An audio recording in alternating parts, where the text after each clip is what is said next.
Hi hello नमस्कार, मी पल्लवी आणि तुम्हा सर्वांचे खूप खूप स्वागत आहे मिसेस पल्लवी ब्लॉगमध्ये. स्वामींच्या कृपेने तुमचा आजचा दिवस हा खूप छान आनंदाचा आणि मजेचा जावा ही सदिच्छा.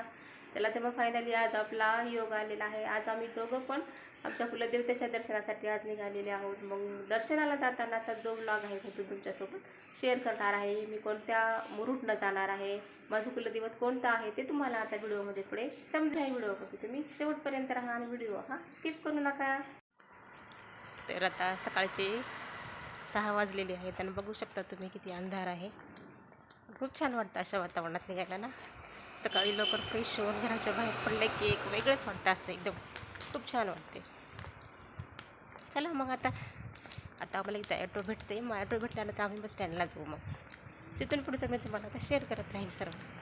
पुढे आल्यानंतर आम्हाला लवकरच ॲटो भेटला आणि आम्ही लातूरचं बस स्टँड गाठलं. असं वाटत होतं की आम्हाला खूप सकाळचा टायमिंग होता, ॲटो भेटतो का नाही की, पण ॲटो आम्हाला लवकर भेटला. आम्ही बस स्टँड गाठलो. अरे आहे आमच्या लातूरचं बस स्टँड. आम्ही दोघं पण आता इथं बस स्टँड अलीकडे आम्ही दोघं पण इथं बस स्टँडला पोहोचलेलो आहोत. आमची बस आता आलेलीच आहे बघा. आता उदगीरची बस, आता लातूर ते उदगीर आम्ही बसमध्ये बसून निघत आहोत आता.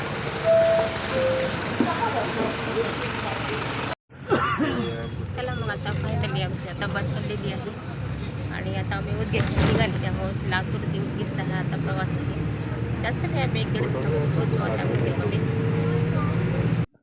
आणि आता आम्ही इकडे उदगीरसाठी निघालेले आहोत. पाहू शकता तुम्ही, सूर्य तर उगवलेलाच आहे, सूर्योदय होत आहे आणि सकाळचा व्ह्यू हा खूप छान सुंदर दिसत होता. आणि आम्ही इथे आता उदगीरमध्ये एंट्री केली. तर आता आम्ही उदगीरमध्ये पोहोचलेली आहोत. पाहू शकता तुम्ही, उदगीरमध्ये एंट्री केलेली आहे. आता उदगीरला आता आम्ही पोहोचलेले आहोत आणि आहे उदगीरचा आता हे बस स्टँड आहे, पाहू शकता तुम्ही. आणि आता इथून मग आम्हाला जायचं आहे मुक्रामबादला. किती किलोमीटर आहे इथून मुक्रामबाद? 35 किलोमीटर आहे का. मग इथून आता मुक्रामबादला जाणार आहोत. खूप थंडी वाजायली. आता आम्ही इथं कुठंतरी एखादं छोटंसं हॉटेल शोधत आहोत. मग कुठंतरी आम्ही थोडा इथं चहा वगैरे पिऊन मग आम्ही निघणार आहोत. मग चला मग आमच्यासोबत तुम्ही. चला मस्त गरमागरम असा चहा. काय आता खाणार तर काही नाही, मी दर्शन घेतल्याशिवाय तुम्हाला कसं काय पुढे नाश्ता वगैरे काही. अशी टपरीवरचा चहा खरंच छान लागते ना. वेगळाच सेंट येत आहे ह्या चहामध्ये असा एकदम. आमचं कुलदैवत हे मशनेर आहे आणि या मशनेरला येण्यासाठी आम्हाला 2-3-4 वेळेस तरी आम्हाला गाड्या बदलाव्या लागतात. खूप लांब येतं आमचं हे कुलदैवत आहे. आणि असे म्हणतात ना हो की वर्षातून एकदा तरी आपण आपल्या कुलदैवताचं दर्शन हे केलंच पाहिजे, तरच आपण आपल्या संसारामध्ये सुखी, समाधानी आणि यशस्वीरित्या आपण चांगले राहू शकतो. आणि मग इथे मशनेरमध्ये आम्ही आता इथे प्रवेश केलेला आहे. इथं आल्याबरोबर अगोदर आम्ही इथे मशनेर म्हणजेच खंडोबाचं रूप आहे, त्या खंडोबाचा म्हणजे शिवाचा आम्ही इथे गंध लावून घेतला. आणि इथे आम्ही अगोदर इथे येऊन पूजा वगैरे केली, दर्शन घेतलं इथं येऊन.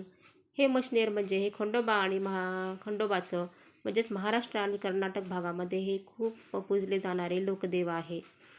हे शिवाचा अवतार मानले जाते. आणि इथं आल्यानंतर इच्छापूर्तीचा धागा पण बांधला जातो, जो की मी इथे धागा इथे बांधून घेतलेला आहे.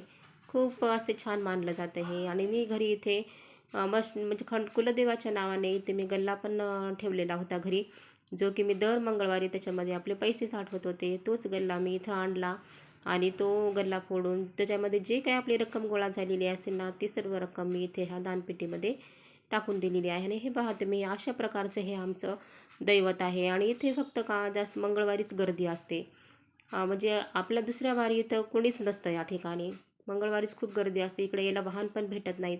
खूप अशा म्हणजे असं आड्राणामध्ये हा देव जाऊन बसलेला आहे.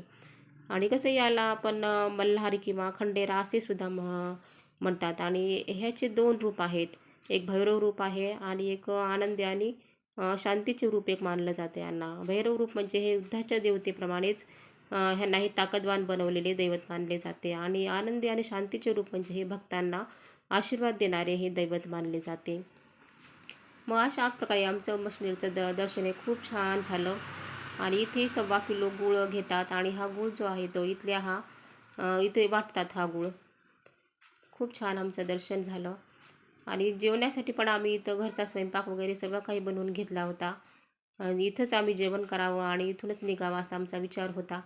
परंतु इथं कशी पद्धत आहे की मुक्रामबादवरून जे ॲटो भरले जातात ना इकडे मशिनरीला येण्यासाठी, त्याच ॲटोमध्ये आपल्याला रिटर्न परत जावं लागतं आणि तसं ते बोलून करूनच इकडं आपल्याला आणतात की तुम्हाला परत आमच्यासोबत यावेच लागेल. चांगल्या पद्धतीने शिवा मल्हार गोड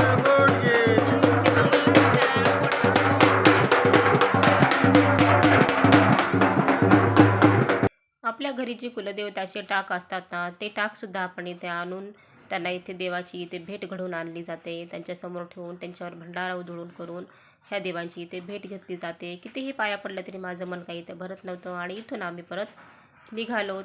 इथून आम्हाला आता पुढे उदगीरला यायचं होतं. उदगीर ते परत लातूर असा हा आमचा टप्पा होता.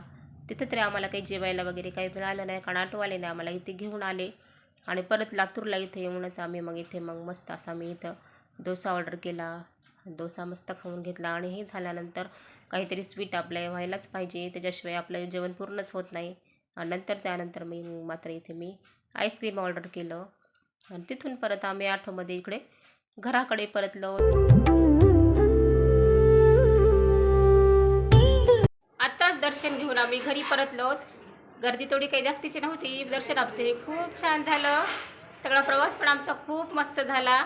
तर आमचा आजचा हा कुलदेवतेचा म्हणजेच मशनेरचा ब्लॉग तुम्हाला कसा वाटला ते मला कमेंटद्वारे नक्की कळवा. व्हिडिओला माझ्या लाईक करा, चॅनलला माझ्या सबस्क्राईब करा. भेटूया परत अशाच आणखीन एका नवीन ब्लॉगमध्ये. धन्यवाद. श्री स्वामी समर्थ.